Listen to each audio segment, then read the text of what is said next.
आज बनने जा रहा है जायका स्पेशल में बहुत ही खास्ता कचौड़ी की रेसिपी लेके आई हूँ, जिसे बनाना बहुत ही आसान है। तो चलिए फिर स्टार्ट करते हैं इसे बनाना। नमस्कार दोस्तों, जायका स्पेशल में एक बार स्वागत है आप सभी का। तो इसके लिए सबसे पहले हम लेंगे 1 कप, यहाँ पर 1 कप नहीं 2 कप लेंगे। 2 कप हम लेंगे मैदा।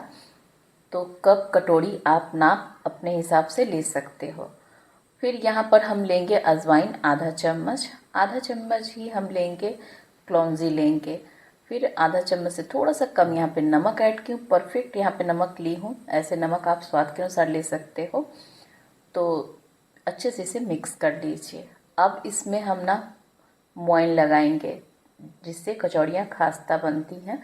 तो यहाँ पे मैं घी का इस्तेमाल कर रही हूँ, आप रिफाइंड तेल का भी इस्तेमाल सेम तरीके से कर सकते हो, ले सकते हो। तो 2 कप यहाँ पे मैदा ली हूँ और 1/4 कप यहाँ पे घी इस्तेमाल कर रही हूँ। अगर चम्मच से आप नापोगे ना, नॉर्मल जो हम खाते हैं चम्मच, उस चम्मच से लोगे तो 4 से 5 चम्मच आराम से आपको घी या रिफाइंड इस्तेमाल करना है। तो इस तरह से अच्छे से मिक्स करने के बाद आप इसे चेक कर लीजिए मुट्ठी में बांध कर, कि अगर अच्छे से परफेक्ट मुट्ठी बन रहा है, इस तरह से देख सकते हो। तो बिल्कुल परफेक्ट एकदम आपने मोयन लगाया है, कचौड़ियाँ बिल्कुल भी खास्ता बनेगी। अब यहाँ पर हम लेंगे गुनगुने पानी का, मैं यहाँ पे इस्तेमाल कर रही हूँ।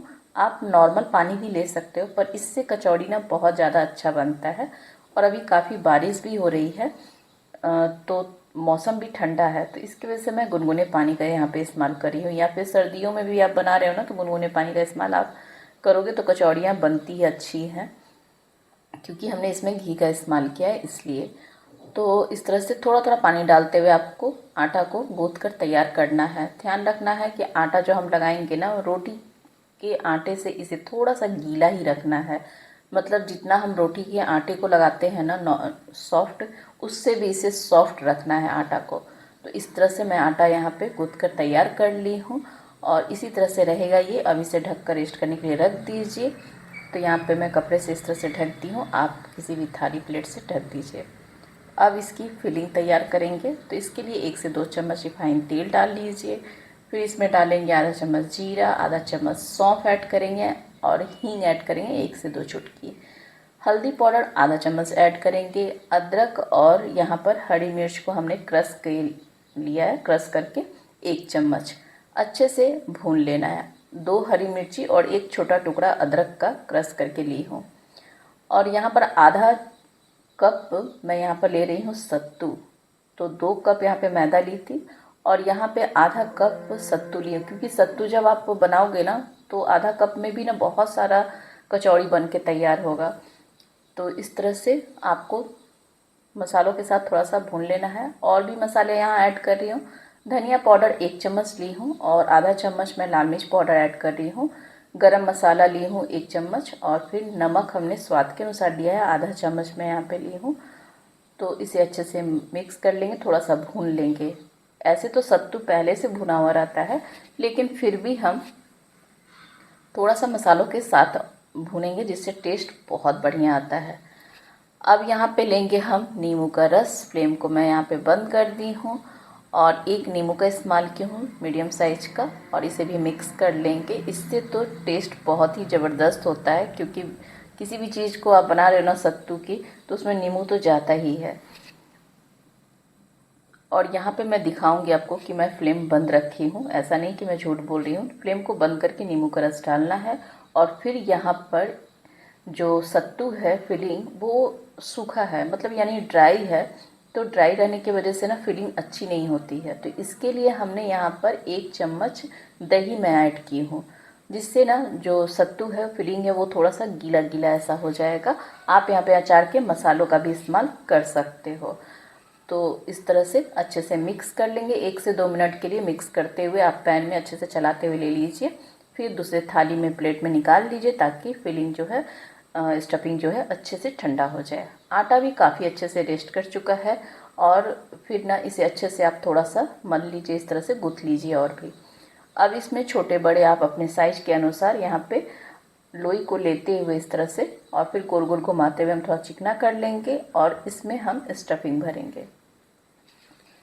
तो कटोरियों की तरह इसे बना लीजिएगा। ऊपर का जो हिस्सा होता है ना, वो पतला रखा जाता है और अंदर में मोटा रखा जाता है। तो बस इस बात को आपको ध्यान देना है। और मैं आज जो सत्तू की कचौड़ी बना रही हूँ बिना लहसुन प्याज का बना रही हूँ। पैन में जब आपने मसाले को ऐड किया है ना, तो उस जगह पे आपको प्याज बारीक काट के डाल सकते हो और लहसुन डाल सकते हो, क्रश करके ले सकते हो लहसुन को भी, या बारीक कटा हुआ प्याज डाल सकते हो। तो मैं यहाँ पे बिना लहसुन प्याज का बनाई हूँ। और इस तरह से 2 चम्मच यहाँ पे फिलिंग को डाल ली हूँ, स्टफिंग को, और डालकर इस तरह से गोल गोल घुमाते हुए आपको चारों तरफ से अच्छे से ना लॉक करके लेना है। और ऊपर का पोर्शन जो इतना है ना एक्स्ट्रा, उसे आपको इस तरह से खींचते हुए और फिर निकाल लेना है एक्स्ट्रा आटा को, और जो थोड़ा सा बच जाए उसे फोल्ड कर लीजिए इस तरह से, और हल्के हाथों से गोल गोल घुमाते हुए आपको दबाना है। कचौड़ियों की खास जो चीज़ होती है ना, वो कुछ टिप्स और ट्रिक होती है कुछ इस तरह से, वो भी आपको बताती हूँ। वो ये है कि हथेलियों पे इस तरह से रखते हुए और आपको साइड में दबाना है, बीच में बिल्कुल भी प्रेस नहीं करना है, नहीं तो कचौड़ियाँ जो है फट जाती हैं। और तो इस तरह से साइड में आपको दबाते हुए लेना है, हल्के हल्के हाथों से दबाते हुए लीजिएगा। तो आज मैं ना बिना बेले हुए कचौड़ियों को बना रही हूँ। इस तरह से हाथों पे ही रखकर सारी कचौड़ियों को मैं तैयार करूँगी। तो इस तरह से ये एक कचौड़ी तो तैयार हो गई है, और मैं आपको ना बेल कर भी दिखाऊंगी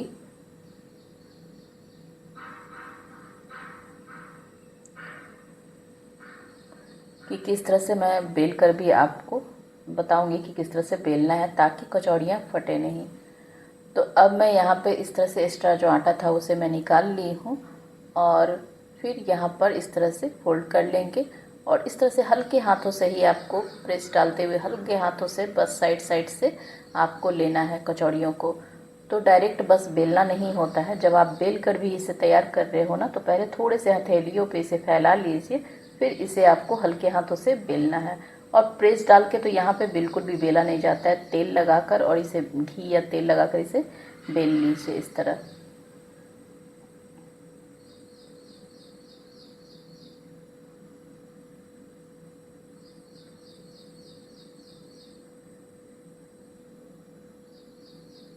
तो देख सकते हो हल्के हल्के हाथों से मैं साइड साइड से ही बेली हूँ, बहुत ज़्यादा बीच में प्रेशर नहीं डाली हूँ। तो मैं अब सारी कचौड़ियों को आप बेल के ले लीजिए। तो इतने आटे में ना कम से कम 8 से 9 10 मतलब मैं यहाँ पे कचौड़ी तैयार की हूँ, पर यहाँ पे 1 से 2 ही कचौड़ी मैं दिखाई हूँ।